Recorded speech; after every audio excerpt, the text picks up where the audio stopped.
Hi, my name's Hannah, and last summer I learned how to make sourdough bread, so I'm going to teach you how to make it from start to finish, including making your sourdough starter from scratch. The sourdough starter process is going to be 7 days, but I'm going to show you each day what you need to do and walk you through it step by step until you can make a successful loaf of sourdough bread.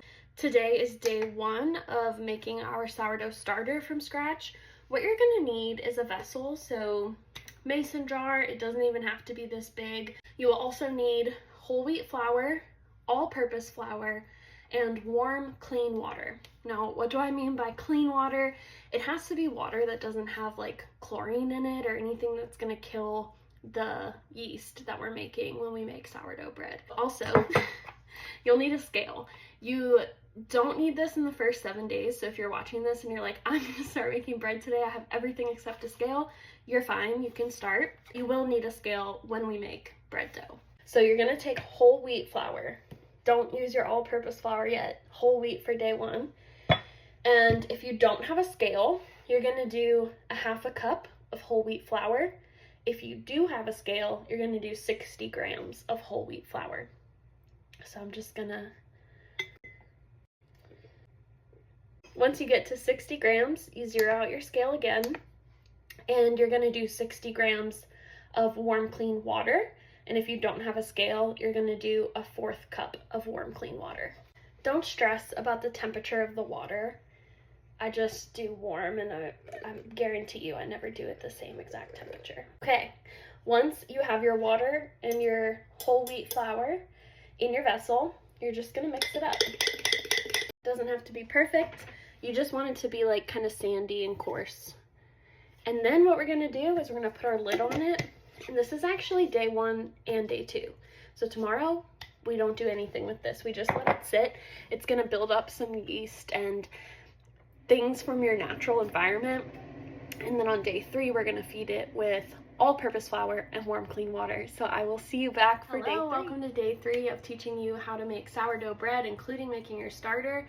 So this is day 3 of making our very own starter. This is what we have so far. So this sat for 2 days. And basically for the next 5 days, including today, we're just gonna feed our starter. What that means is every day you're gonna take out half, done with it. I put it in the sink, you're probably not supposed to do that. You can also put it in the garbage. Some people use it to feed their plants. But you're gonna take out half, and then we're gonna put all-purpose flour. So this was whole wheat flour. From here on out, it's all-purpose. So all-purpose flour and warm, clean water. And we're gonna do until we have an established starter. And then the established starter is what you can use to make bread. Making a sourdough starter and making sourdough bread is very much dependent on your environment. So what mine looks like might be different from what yours looks like, simply because we live in different places. So this is what mine looks like. Some people might have a thin layer of liquid on top that is called hooch. You could either pour that off, or some people mix it in. I would probably pour it off if I had that. The reason why you discard half is because if you didn't, you would just be adding flour and water every day, and you would have like buckets of starter.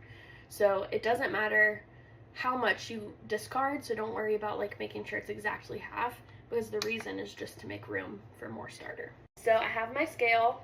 I'm gonna zero it out, and I'm gonna add 60 grams of all-purpose flour. And if you don't have a scale yet, you're gonna do a half a cup of all-purpose flour.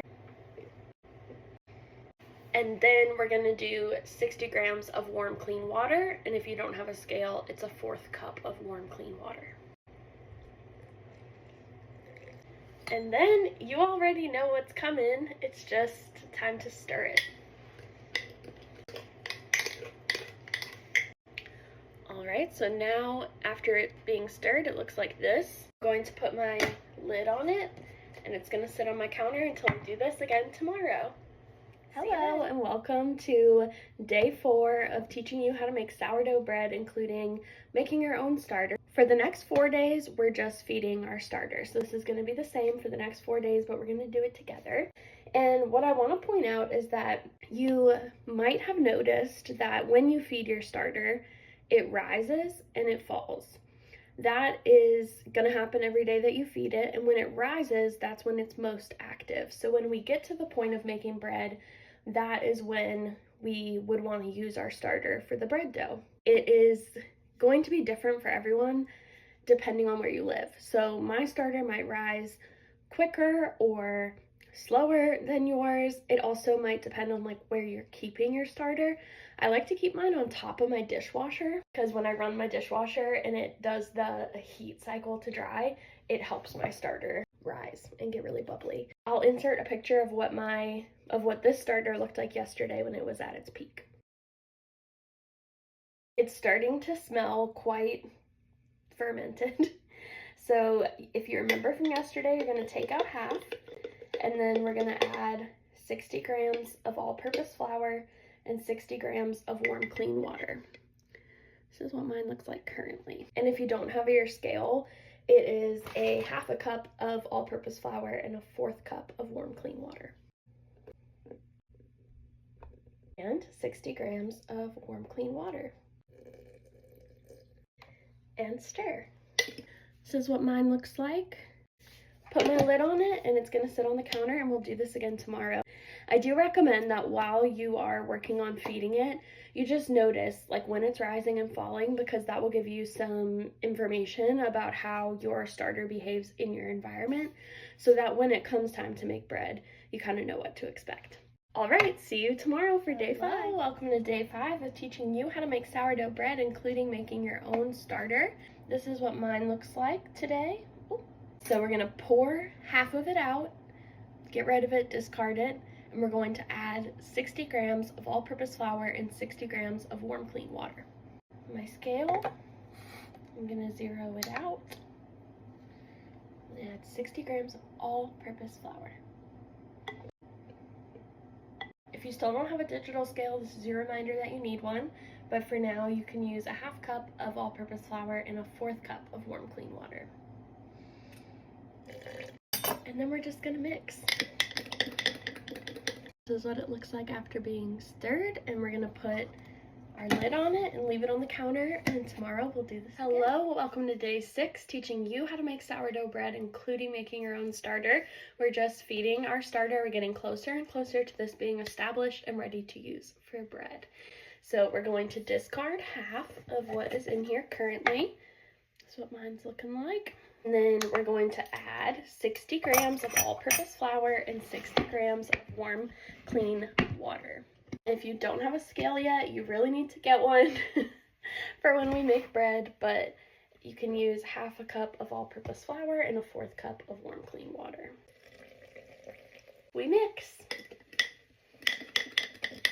All right, we're gonna put our lid on it, leave it on the counter, and we'll do this again tomorrow, and we're getting closer and closer to being able to use it to make. Hello, welcome to day 7, teaching you how to make sourdough bread, including making your own starter. This is what mine looks like this morning. We're going to discard half and feed it. So 60 grams of all-purpose flour, 60 grams of warm, clean water, and 60 grams of warm, clean water. And we mix. So we're at day 7, and you might be wondering, like, what happens next? So what we've been doing is feeding our starter, and you'll continue doing this for as long as you want to keep your starter alive. You feed it every day. 60 grams of all-purpose flour, 60 grams of warm, clean water. And the other option is to put your starter in the fridge and feed it like once a week. It kind of depends how often you plan to make bread. I'm testing a theory currently that my other starter I had put in the fridge, and I noticed that my bread didn't taste as like sour after. So this is my real-time experiment to see if a brand new starter that has never gone in the fridge brings back the sour taste. You feed it every day and you let it rise, you let it fall, and you might remember we talked a lot about like environmental factors and how it really depends on where you live and how your starter behaves. So where we go from here is if we're ready to make bread or we're wanting to make bread with this starter, we need to make sure that it's active. And we can do that through a water test, which I will show you whenever mine is active.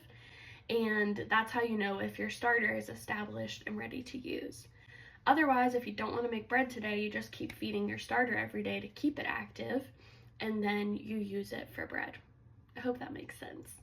All that to say, your starter might be ready to make bread, but you need to do a water test, which I will show you. Otherwise, just keep feeding it every day until you're ready to make bread and do the water test. Okay, I'm gonna show you the water test because this is the starter that we've been working on and feeding together. I also have an established starter. I'm pretty sure this one is not active. It seems like it should have risen and fallen, rose already, and it didn't. So I think this one just might not be like established enough to make bread with yet. But the water test is just that you get a glass of water and you put a little bit of your starter in it. And in this case, it's sunk. So it's not active, it's not ready to use.